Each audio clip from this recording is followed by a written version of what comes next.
Hello viewers, একটা বিষয় share করব, সেটা হচ্ছে কালারিং। এখানে যে অনেকগুলো কালার, সবগুলোই কিন্তু গাছের কালার নিয়ে আমি কথা বলছি। যে আমরা যখন অনেক সময় আঁকতে গিয়ে গাছ আঁকতে যাই, তখন কালারে গাছে শুধু সবুজ দেখি, আর সবুজের খুব বেশি ভেরিয়েশন দেখি না।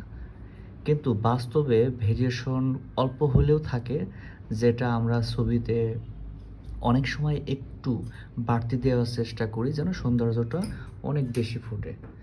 যেমন এখানে গ্রিন একরকম, এখানে আরেক রকম, এইখানে আরেক রকম।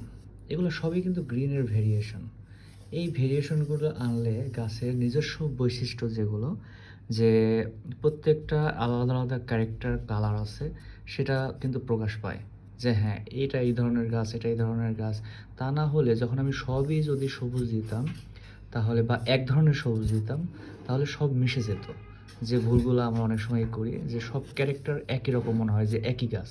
এখানে তো অনেক ভিন্ন ভিন্ন গাছ আছে, যেমন এইগুলো এক ধরনের গাছ, এইগুলো এক ধরনের গাছ, এইটা হয়তো বা এটা শুকায় গেছে, এই জন্য একটু লালচে হয়েছে, এইটা আর এক ধরনের গাছ, তো এটা হতে পারে অন্য ধরনের গাছ। যার কারণে একটু ভিন্নতা আনার জন্যে একটু বেশি পরিমাণে দেওয়া হয়েছে, যদিও যেটা ছবির সৌন্দর্য যেন ফুটে ওঠে এইটার জন্যে।